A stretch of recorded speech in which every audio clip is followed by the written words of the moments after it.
Well, hello there everybody, and welcome back to another stream for an Ecologist Plays Subnautica. Hope you all can hear me, and hope you're all ready to jump into the depths of the ocean of planet 4546b.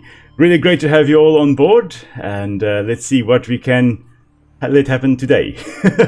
The main objective today is to actually go into the deeper ocean. Of course, if there's anything you guys would like to see me do while we are going down there, you know, just drop it down in the chat and I'll do my best to have a good look as we go along to keep up to date with what you guys are saying. Let's just recap. Okay, we built the massive old Cyclops over here last time.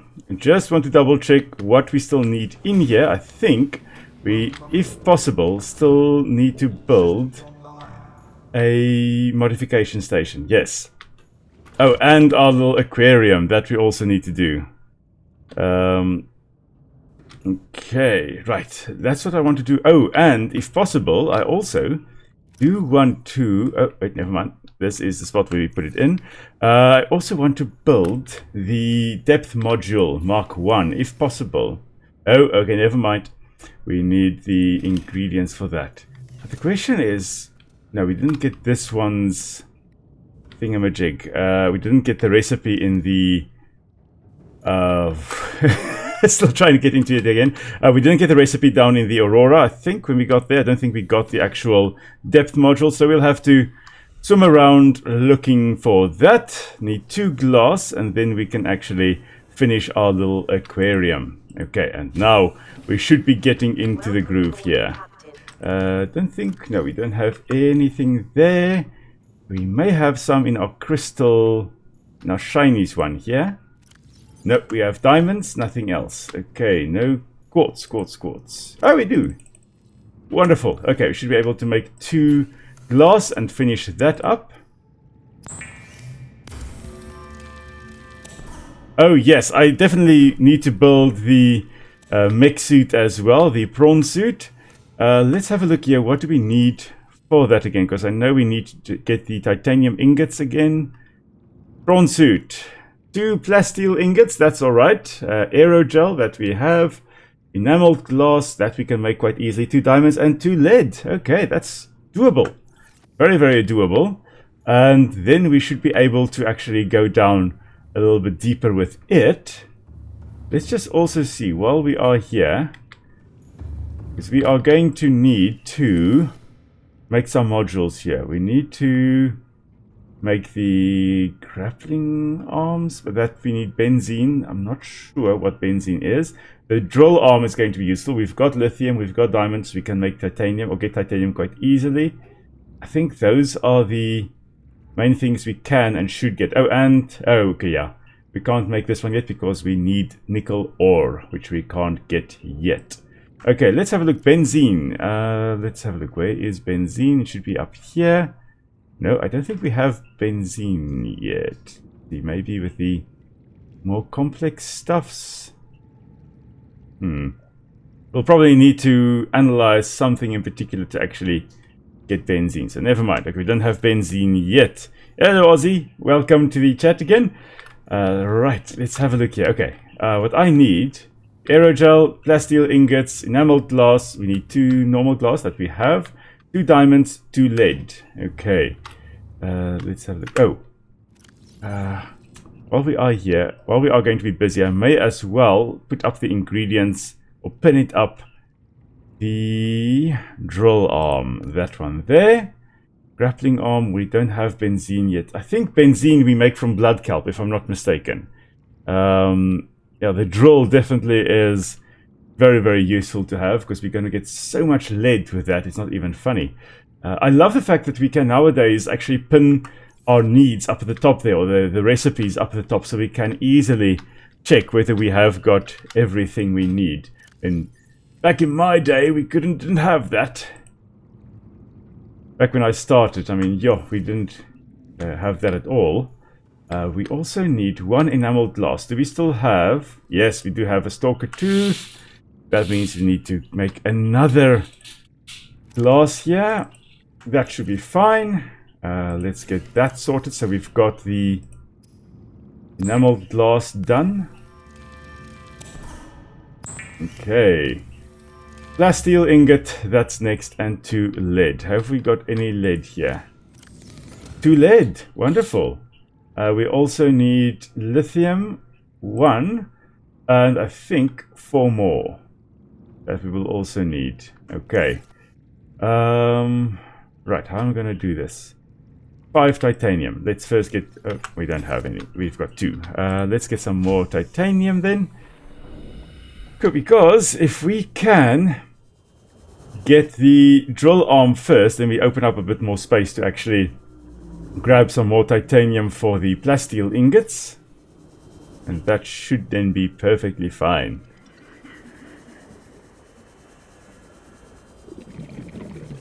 Oh yeah, I must say, if it weren't for this series, I would also I wouldn't have played Subnautica. I mean, I played it in so long ago.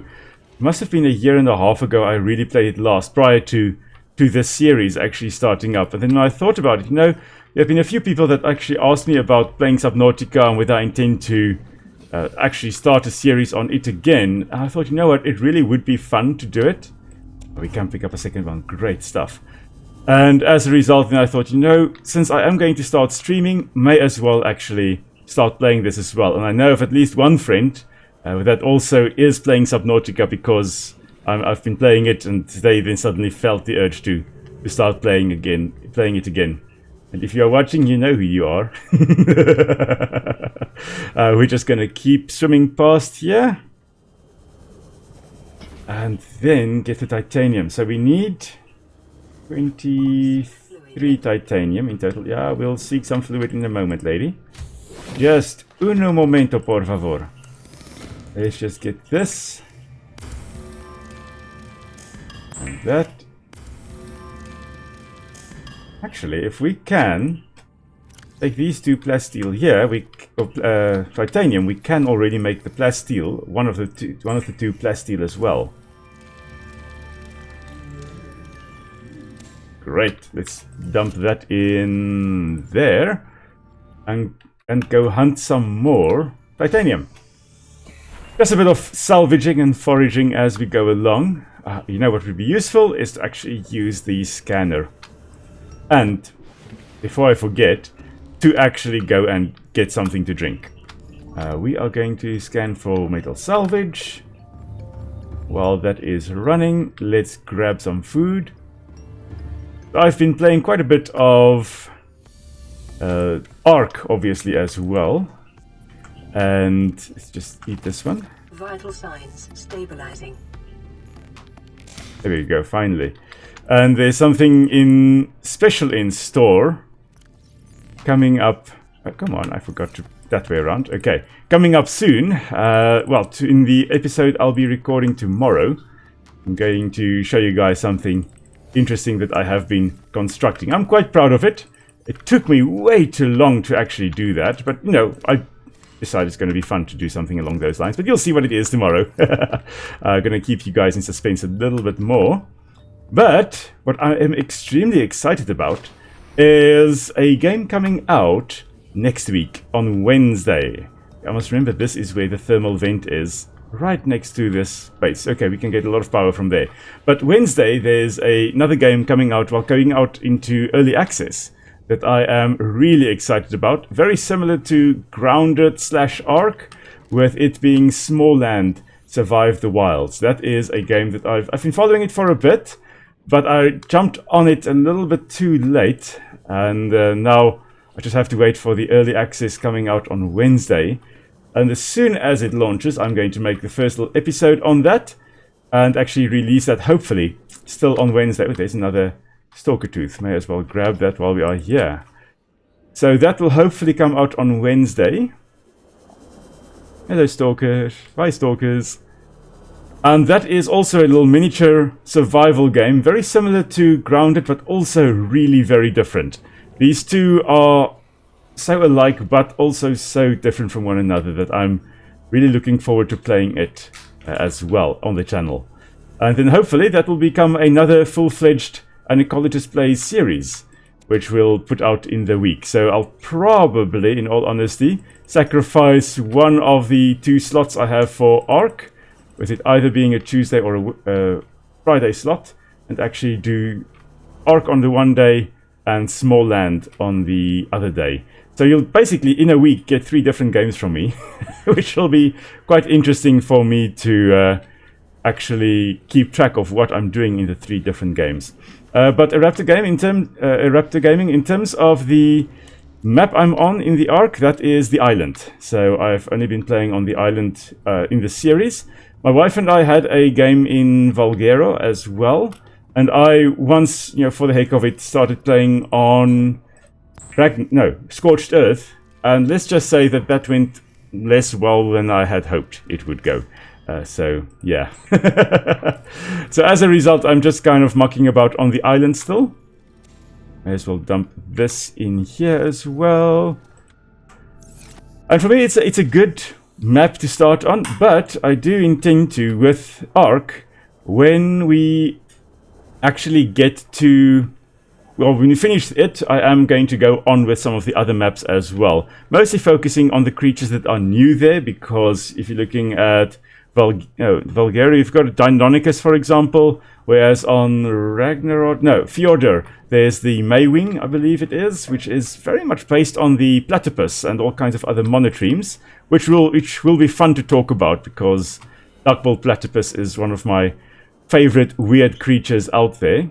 I mean, even the scientific name is just a lot of fun, with it being Ornithorhynchus anatinus, which translates to bird beak like a duck, which just summarizes it so nicely. I mean, what animal is that? I don't know. We're going to call it bird beak like a duck. Yeah, makes sense. Let's go for that. Let's see. I've got 2 titanium or 2 metal salvage. We'll have 8. That means we'll be perfectly fine to make both those things. Great stuff.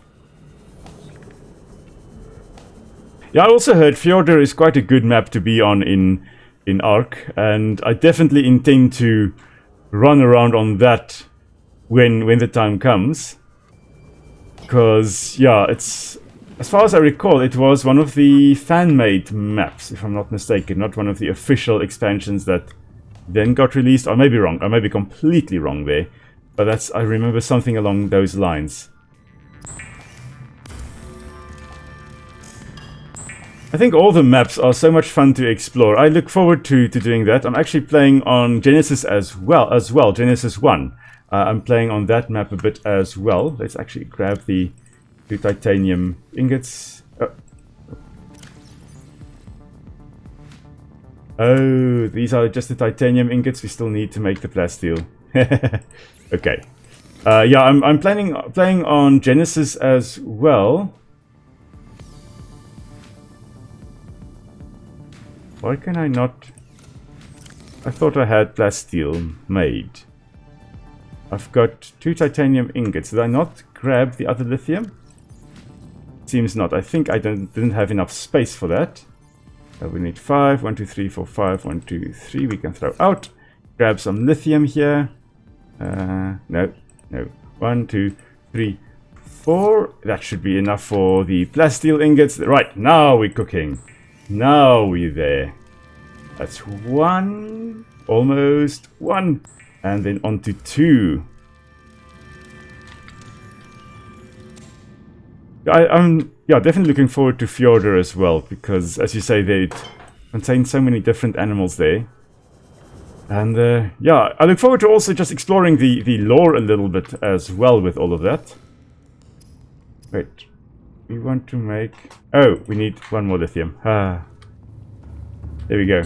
Because the lore of Ark, if you go and read all the entries, it's actually quite interesting, the lore. But it's difficult for me, for example, to really delve into the lore in my 15-minute videos, which, let's be honest, the videos are focusing mostly on the ecology of the creatures that we observe, rather not on the lore that we see there. I'm going to pick that up in a moment. I'm just going to stop this. There we go. And we'll go and grab this, and I think we could probably dock the sea moth here. Let's just see, where are we? Along the... Oh, there we go, there's the Cyclops. We can probably dock the sea moth and just then grab the prawn suit and go exploring with that. All systems online. Go. Oh yes, let's finish this while we are here. There we go. Oh, you know what, of course we need 1 titanium still.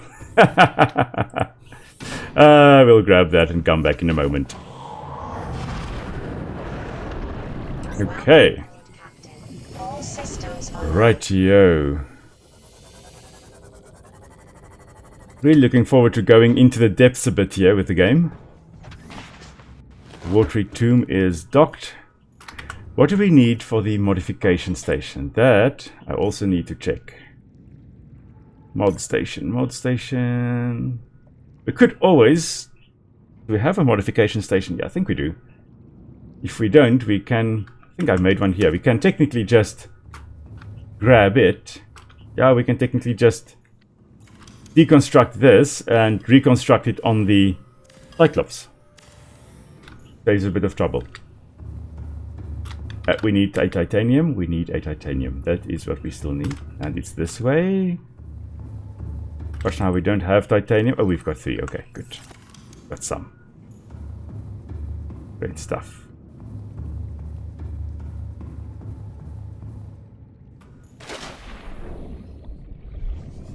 And off we head.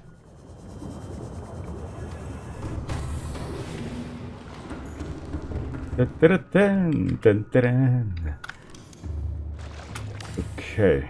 Right, now we can at least stock some food in there if we wanted to. We've got our marble melons growing. We've got our lantern fruit growing. Marvelous. Food and water on the go. Now, what do we need these things for? We already... Oh, that's what we need those for. Those things are for the prawn suit. Which we can make. Now, where is our mobile vehicle bay? Because I always tend to lose that. Should be here in the deeper water. That's the life pod, I think. Yeah, that's the life pod. That's our base. Of course, I lost our mobile vehicle base. Where is that thing? It's like, okay, we're gonna make a prawn suit. First we need to find the mobile vehicle bay. I don't have it on me, right? No, I don't. Let's have a look. It's either around here or we are going to have a quick look in the base. There. I think it is there.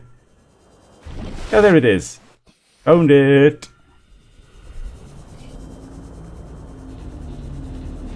Here we go. Off we go. And please tell me we can make the prawn suit. Yes, yes we can. Piloting a prawn suit to feel a sense of limitless power. Prawn operators receive weeks of training to counteract this phenomenon. You will have to make do with self-discipline. Come back.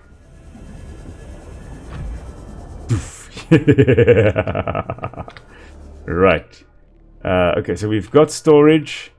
We should be able to upgrade to include that. Okay. Welcome aboard, Captain. Thank you. Now the thing is, we need a better jumping efficiency. I do believe that is also something we need a recipe for, I think. Let's have a look. It's vehicle upgrades. We've got the prawn suit depth mark 1 that we need nickel for. There we go. Oh, crystalline sulfur and nickel ore. Okay, so we can only get that once we have actually gone down to the Lost River. Hello, Memphis. You want to be on the TV again? Yeah, I see you. Memphis is staring at me with these big round eyes going, please give me some more food, Dad. It'll pop up in the moment, I can almost guarantee it. Let's have a look.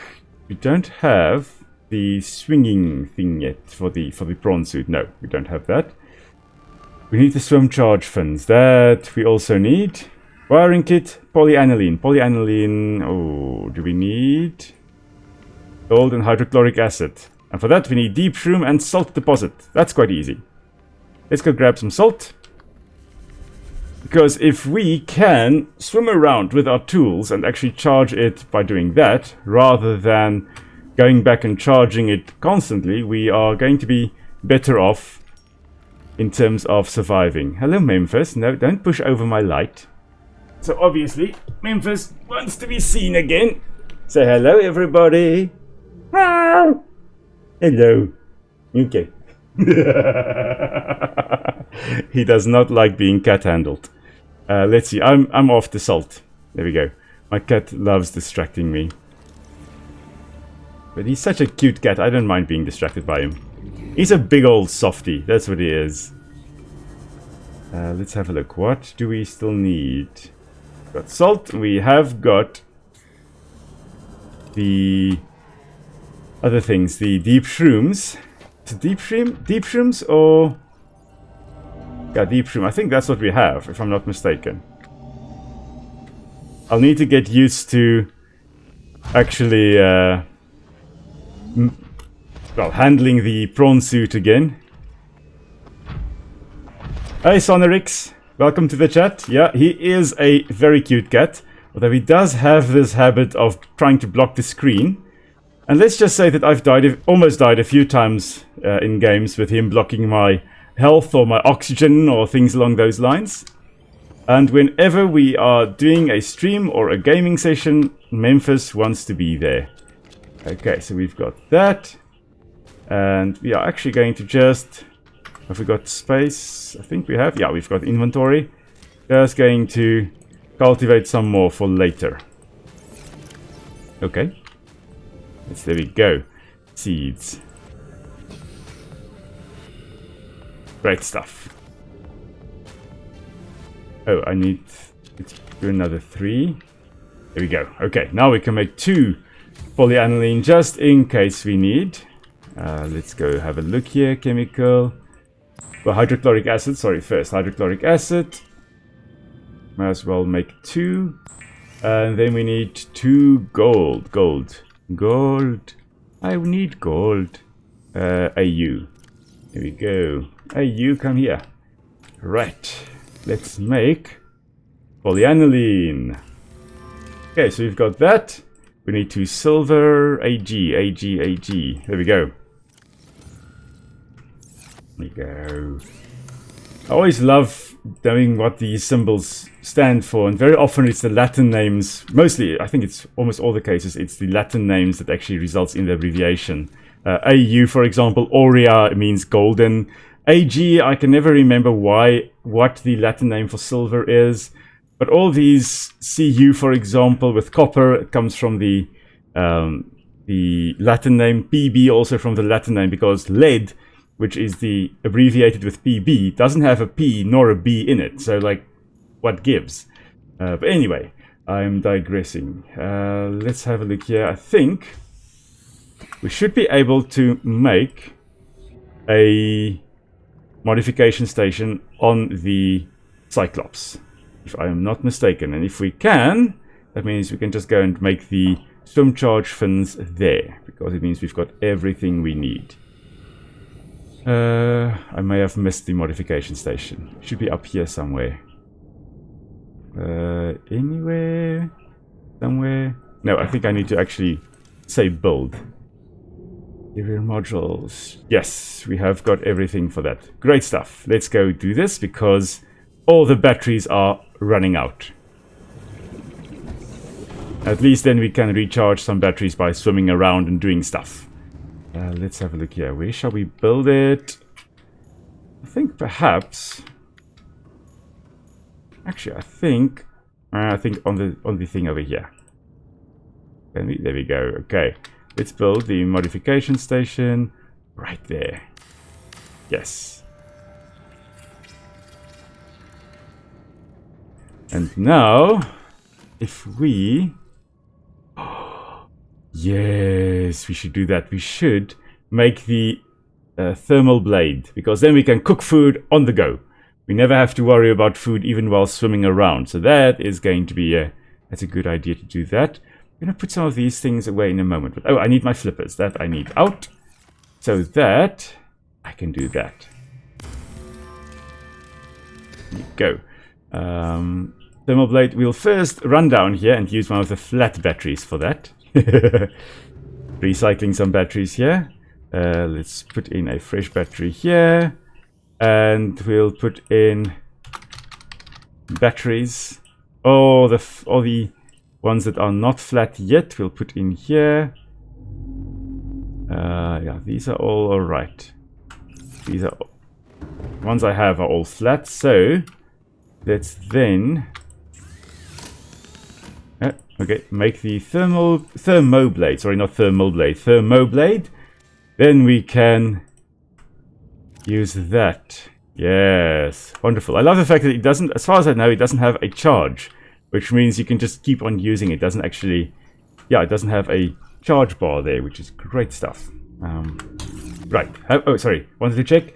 Got my swim charge fins equipped, which means we should be ready to go. Well, after picking up our prawn suit, which will be somewhere down below. Where is it? It is there. Okay. This way. Yeah, this is going to be very interesting to try and navigate this thing. The lumbering beast.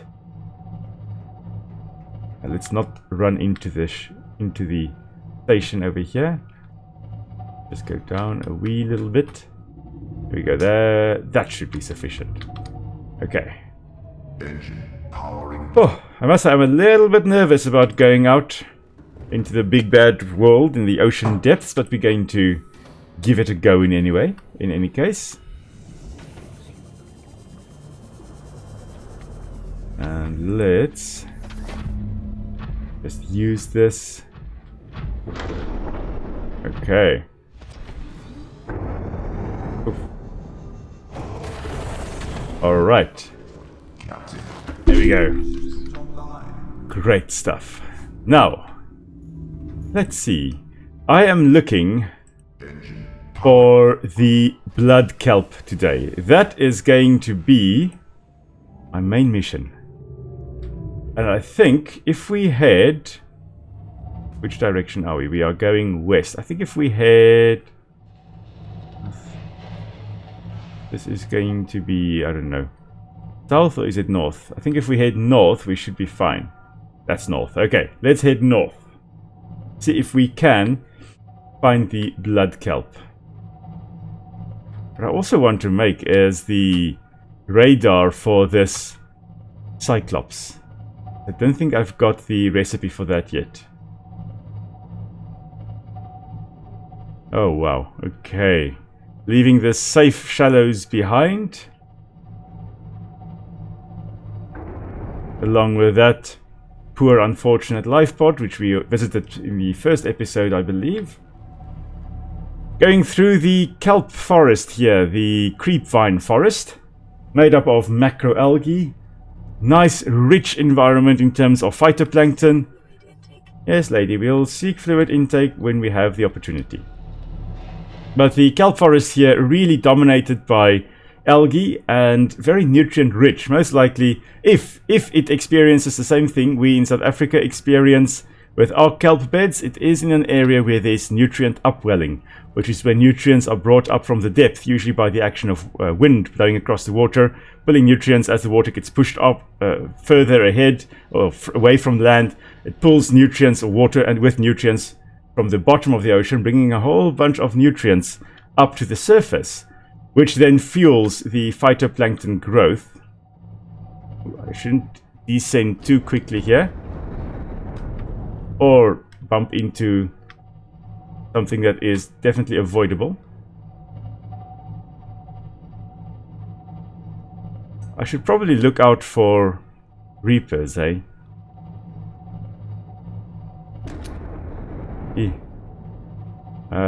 Let's have a look here.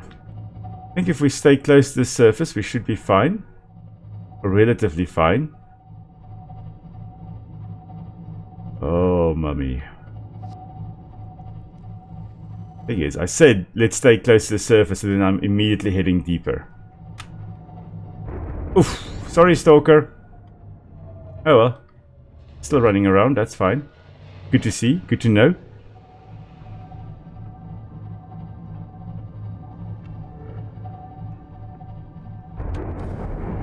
Light. Let there be light. Oh, we are already on 90% energy. Sheesh, that's not good. And what's our crush depth? 500 meters. Okay. 500 meters is actually quite a distance down. Because if we look at Earth's oceans at least, by the time you get down to 500 or 300 meters, it's already quite a number of vehicles pressing down on you in terms of the pressure that's exerted on you. The deeper you go, the more pressure is exerted on you.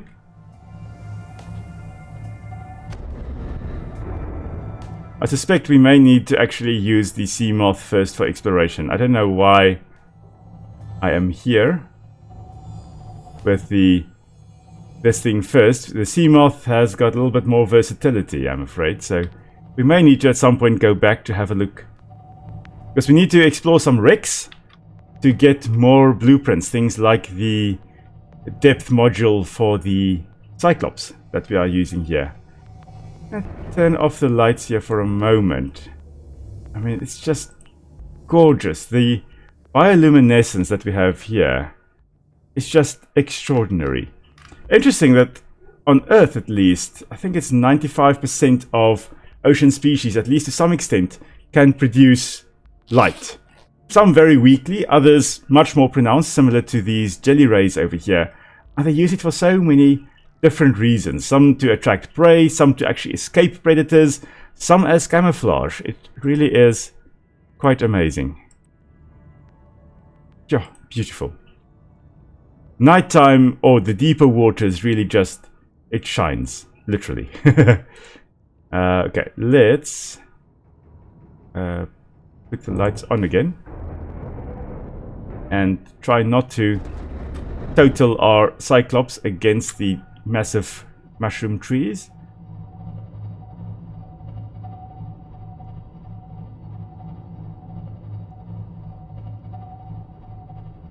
Raptor, I'm hoping you're referring to the oh, there's a wall in my way. I'm hoping you're referring to the jelly rays there and not that you are actually seeing a juvenile Ghost Leviathan, because otherwise I am in deep Bantapudu in a moment. As far as I know, I didn't see anything on the radar over here.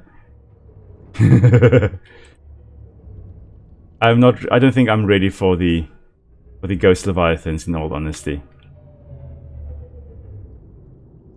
And I think I may need to go get my sea moth first. Sorry guys, it's been a very quick excursion with the Cyclops. We're just going to go home quickly. Only about 600 meters. We didn't get far. We're just going to go to the base and go grab... Oh, okay, that's the red light. It's the Aurora. Grab our sea moth and go explore a bit with that. Let's have a look here. Eerie in the dark. And we are currently right under the surface. Yeah, 30 meters. At this point, it should still be light. Obviously, it is nighttime, so it's dark all round. Reefbacks.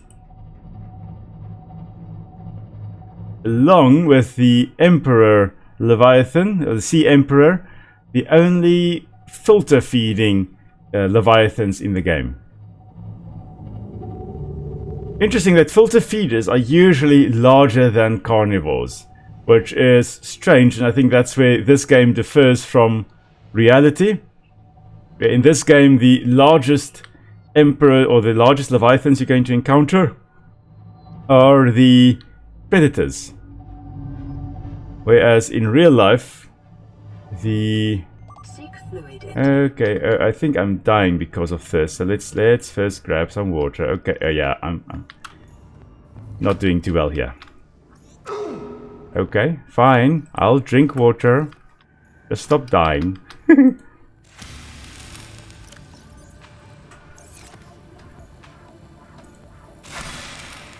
We're going to just grab a whole bunch of... Well, actually, we've got water. May as well drink it while we have it. Vital signs. Yes. Glad everything's stabilizing.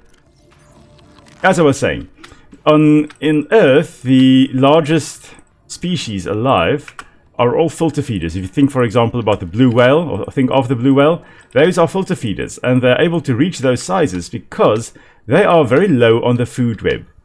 And as I had been discussing with my first years last week, if you are looking at the food web, as you move up in the trophic levels, as you move from the plants to the herbivores to the carnivores to later on the top predators, every time you have a transfer from one trophic level to the next, energy gets lost from the system. Here we are. Okay, great. Because the organisms all use energy to stay alive, and for cellular respiration, they all need energy. So not all the energy in one trophic level will get not all the energy that organisms in one trophic level get will be passed on to the next trophic level when they are eaten by the organisms higher up in the food web. And as a result, if you are a filter feeder, it's only been one transfer of energy, and that's from the plants to you as a herbivore. You get quite a lot of energy per input from the sun, if I can call it that. Whereas if you are a carnivore, you need a lot of herbivores to actually support you as a carnivore. And in many cases, the ecosystems are not able to support those many. If you're looking at the Leviathans, let's put it that way. If you're looking at Leviathans, you very rarely will be able to support enough herbivores to then support all those carnivores. Now we're just going to put these 4 back. We need more marble melons in the base, or in our mobile base. And so anyway, so on Earth, largest organisms, filter feeders on this planet. It's between the Sea Emperor Leviathan and the Sea Dragon, I believe. I think they're very, very close to one another.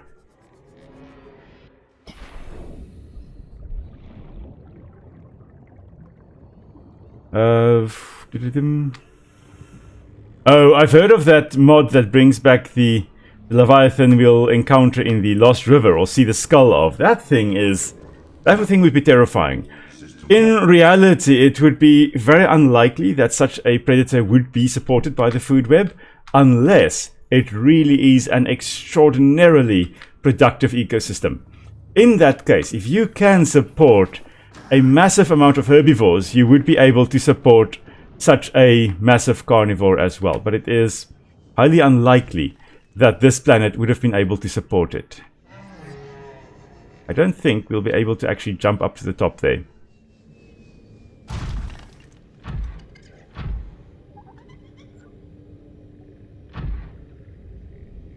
But yeah, if you're looking at this game at least, the largest predatory Leviathan, the Sea Dragon, that thing, the one that is trapped, and we'll encounter it in the inactive and active lava zones, those creatures, those Sea Dragon Leviathans, they are feeding mostly on Reaper Leviathans, which get trapped in the area where they are.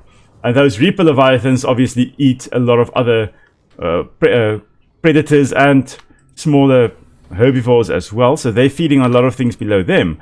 The only reason the Sea Dragon is still able to survive is because there are lots and lots of Reapers actually getting stuck in that area where they are. I don't know why I put the lights off. I think for ambiance, but it just makes it difficult to see where on earth I'm going. Let's put these marble melon seeds in there. Now we should be fine. Yes, everything is good. I did dock my Seamoth. No, I did not. I still need to bring my Seamoth. Almost drove off without the Seamoth, which is the reason we are back here in the first place. Man, I get distracted so easily. Come, Watery Tomb, it's time to go into Memphis's whatever it is called. I can't remember what we named the sea, or the Cyclops. We'll see in a moment. But there's the docking bay. Almost. Go. There we go. I'll have to look up whether the size of the Sea Dragon and the Sea Emperor. I think you're right, Raptor. I think the Sea Emperor is slightly larger. But I think it is very, very, very slightly larger. Oh, we never gave the submarine a name? What? We did, didn't we? I'm sure we did. I'm sure we did, didn't we? I'm pretty sure. Let's check. Because I'm curious now. I don't want to accidentally overwrite the name. Because I'm pretty sure we called it Memphis something. Not on this side. Okay, let's not go through the poisonous gas cloud.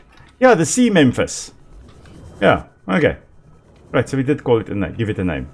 It has been christened, so I was pretty sure we did. In the last episode when we built it. Right. Now, I believe we are ready. Engine powering up. On 86%. Oh my word. Okay. Let's see.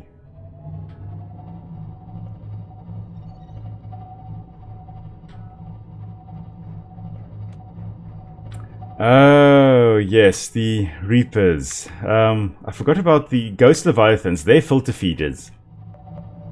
Okay. Right, we'll get back to those in a moment, because I'm pretty sure we are going to see Ghost Leviathan today. Not particularly looking forward to it, but I'm pretty sure we are going to be seeing Ghost Leviathans, and we'll talk about them when we go along. We are heading west. West is that way. Yeah, it could go that way. I think let's head northwest. Let's go a little bit more to the side.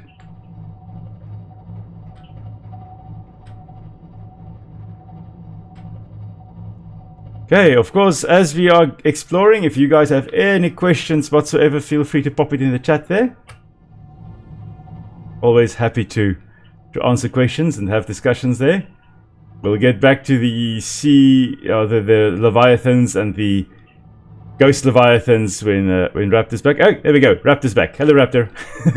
Right, so yeah, I completely forgot about the Ghost Leviathans, which are filter feeders and are massive in size, although I think the sea dragons are actually a little bit larger. But yeah, as far as I recall, there is a spot at one of the entrances to the Lost River, I think, where you can actually see the Reaper skeletons that the sea dragon above had been eating or had been feeding on. So they seem to be feeding a lot on the Reaper Leviathans. I think let's head a little bit more northwest over this pinnacle over here. As I mentioned previously, these pinnacles probably formed when this was all land and this was not under the ocean. As the sea levels rose on this planet, it probably swallowed up the pinnacles of this area and it became water. I just hit something, not sure what, but I hit something.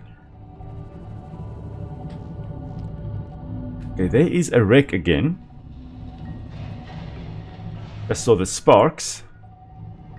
And I'm not sure whether I have explored this wreck or not. I think it's the one on the mushrooms. Yeah, it is. And I think we explored it last time. I think we finished exploring it. But nonetheless, I'm just going to grab the Seamoth. Actually, switch the engine off. Powering down. And then grab the Seamoth and go have a closer look.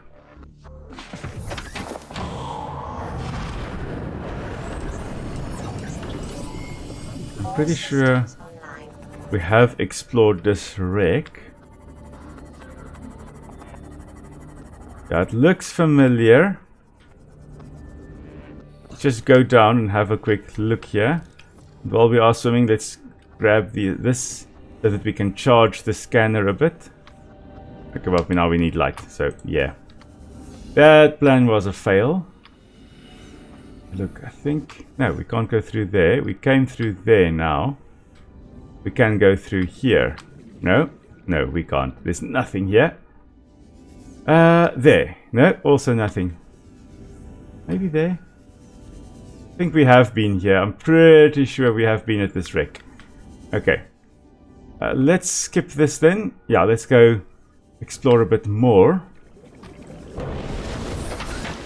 Actually, I think the plan was to actually leave the Cyclops and only go with the Seamoth. That was my original plan. Let's do that. Let's bring this closer to the surface so that there's less chance of it exploding due to Reapers randomly making their way across here. Powering up.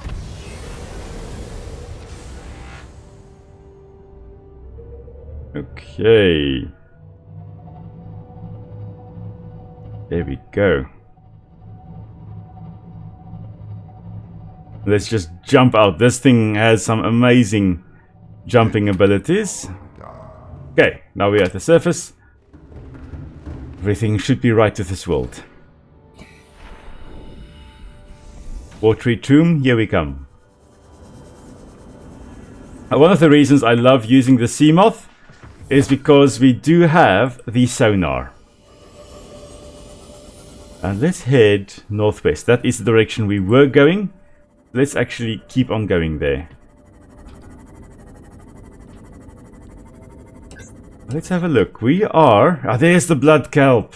Yes. Okay, this is what I was looking for. Oh, that's not what I was looking for. Crab squid. Why? Why does it always have to be crab squid?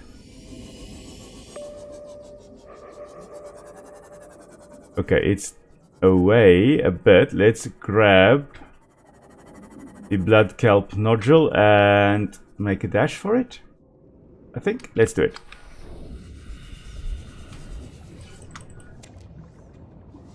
Yeah, everything seems alright here. Blood oil. Oh no, oh no, no, no. I hear you.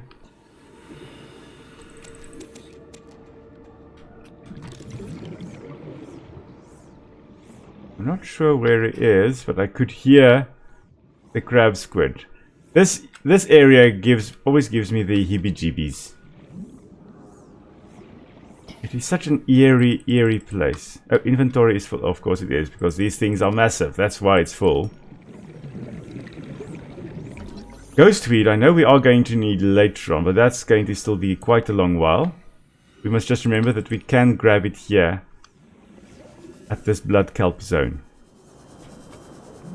Okay, but we are also here to explore a bit. I got storage. I think I've got, yeah, open storage. But I think it's, yeah, it's full. I've got storage. I can't use the storage. It's full. Let's carry on, shall we? Oh, there's a warper. Of course, there's a warper as well. There's the crab squid. Apparently, that thing in the center of it isn't its brain. That darker blob, or that blob in the center of its head, is not actually its brain. It is its stomach that it needs to digest food with. So, yeah, I always thought it's the brain, because cephalopods have... Oh no, oh no. Oh, notice the tail there? Yeah. That is the Ghost Leviathan. The tail end, at least, of the Ghost Leviathan. With, as you can see, a little bit there, we can see the hammerhead. That is a very characteristic profile. Right. Let's go deeper, shall we? Because nothing can get us down here. So the Reaper Leviathan, sorry, not the Reaper, the Ghost Leviathan that we had there, that is then one of the filter feeders. That then is the one of the largest Leviathans we have in the game, one of the largest living Leviathans, and it is a filter feeder. And it can get to that size because it filter feeds, because it doesn't depend on all the other things in the food web. It doesn't eat other creatures, other carnivores, or other animals that need to eat plants. They can feed directly on the phytoplankton and get enough energy by doing that. Cyclops Depth Module Mark 1. Oh my word. Great. That is just like perfect. Let's see. What have we got here? Abandoned PDA. Devices failed. We're flooding. Evacuate. Wait. I can reconfigure the O2 system to act as a bilge pump.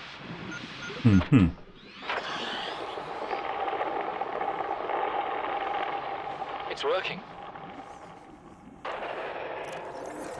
Okay, Oh, no. good news. We're alive and we've stopped sinking. Bad? The oxygen's going to run out in 30 minutes and we're 500 meters down. Yeesh.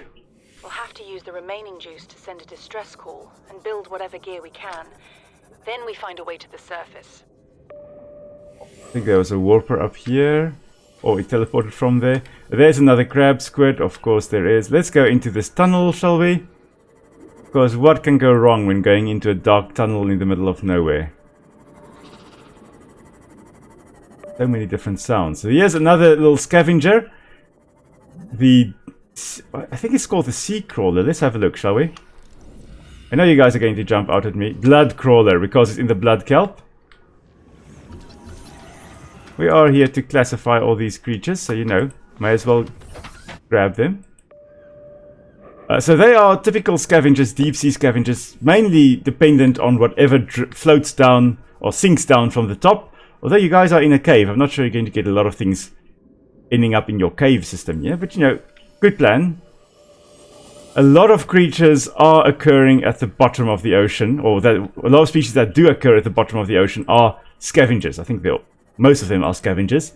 You do, of course, have some predators which will be feeding on the scavengers, so you know, a whole ecosystem going on here.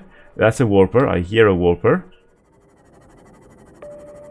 We're just exploring a little bit. At this point, yeah, at 500 meters on Earth, we would be in the Twilight zone.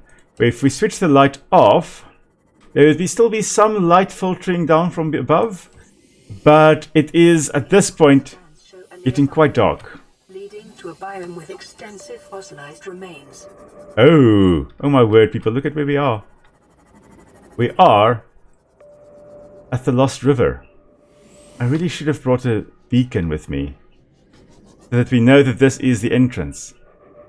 Because I never find this entrance. Okay. Right, well, we are here. May as well have a good look around. There are some... there's another juvenile Ghost Leviathan. Now, they are extremely territorial because they depend on territoriality. They don't want anything else actually going into their feeding grounds. They are dependent on the relatively limited food source in the area. And as a result, they would attack anything that they see as a threat. So that's a good example of interspecific competition, where they will attack not only species that are not only individuals of their own species, but individuals of other species as well, to, in this case, protect their food source, to keep them out of their food source. Let's just check. We are going to have to go into these brine pools later on. Are we safe here? Because if we happen to see nickel, I may need to grab it. I'm not sure where we are going to see nickel except in the brine pools. So this would be hyper dense salt water. So if you look at water, salt water overall is denser than fresh water, and fresh water would float on salt water. But in some areas, you do have these brine pools, which are hyper salty, hyper saline pools, which basically areas in lower lying areas where very, very salty water accumulates. And that's what we have here. It's highly toxic. Most creatures are not able to survive there. In fact, very few creatures are able to survive in these brine pools. And if we just dove in there, would also suffer as a result. We would die. Or we would lose health very, very quickly. But we are going to have to come and build a base here, I think, as well, around this skull. Once we are able to actually get down. Okay. Right, so there is... I think this is a sea dragon leviathan skull, if I'm not mistaken. Or skeleton. Let's have a look here. Oh, it is very hot over here. Okay, well, let's hopefully not die while we are scanning these remains. Okay. Sea dragon. Let's have a look here. Head trauma. Yes, if you follow the plot, and we'll need to go down to the Grand Reef base of the Degassi survivors, we find out why it has head trauma, why it actually died. So it's massive physical trauma to the head. Damage is so severe it was likely the cause of death and must have occurred somewhere nearby. Damage consistent with a high-speed collision with a solid object. So if you follow the story, you'll know that this thing attacked the Degassi base, and as a result, damaged itself and died. As for why it attacked the Degassi base, no, it didn't attack the Degassi base. It didn't attack the Degassi base, come to think of it. No, it attacked another structure, which we will have a look at as well. Let's actually just quickly get those things at the top there. The pins removed. There we go. I completely forgot that that's still up there. Let's just get that last one removed. That'll be that one. Yes. Okay, so close by will be a structure that this thing headbutted, basically, in essence. Now, I suspect if we follow this, it will lead us there. So we must remember, when we go out here, we've got to go to the right in order to go out again.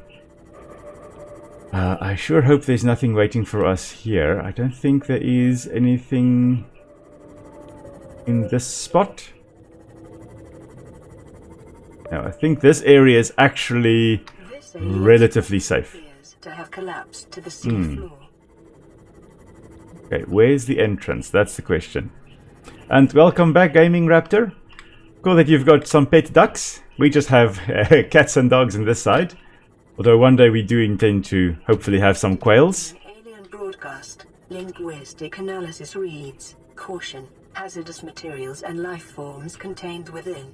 It's not the entrance. Still looking for the entrance. Oh no, that doesn't sound good. There was... I heard something, and I think it was a Leviathan. Here's the entrance. Yay! Finally! Let's just have a quick squiz in here. Yeah, the warpers hopefully won't be able to get us here. Interior walls in this section are substantially reinforced, indicating the designers were seeking either to put something out or contain it within. Whatever their intention, it clearly failed. Okay, we need to have a purple tablet, which we don't have with us. We'll need to first grab a purple tablet somewhere and then come back. Let's look at the amoeboid, because, you know, it's fun to look at weird and wonderful creatures. A simple, non-sentient organism found attached to land with high levels of fossilized organic matter. So obviously it is getting its nutrients from the organic matter, breaking down the fossilized organic matter. Yeah, there we go. Feeds on it until it reaches maturity, at which point it divides to create two new, genetically identical offspring.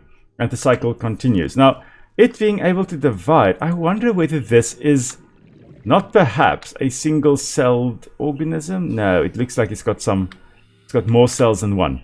There are some amazingly large, technically single-celled organisms alive on Earth. Mainly, well, there are a few in the ocean, but a lot of slime molds also do count as single-celled organisms, even though they can be quite large in size. Welcome aboard, Captain. They just have one cell, but each cell has a lot of different nuclei, or a lot of nuclei. Let's just see. I don't sure what we can do on this side, but let's have a look. Unfortunately, I do see that we are at 55% the battery, the power cell, and I'm not sure whether I've got a spare battery. I don't think I've got a spare power cell. See here are the Reaper bones. This is the area where the Reapers are eaten by the Sea Dragon Leviathan. And we need to find our way out again, which I think is this way. We need to find our way out. What on earth is trying to snap at me? Oh, bonefish or spinefish. Yeah, not a big fan of those either. Yes, the ion cubes are great for that. I know that later on you can get the ion cube replicator, which is marvelous. But that's basically end the game, and by that time, you know, you don't need as many batteries in any case. But we're going to hopefully get to that as well. Is this where we just were? If I just swam in circles, I think I did. Oh my word, we're gonna die down here, guys. What have we got? Cavern wall. Cavern wall. Think we need to go this way? We'll see in a moment. Yeah, I think we need to go this way. Watch now how I am completely wrong. Let's have a look.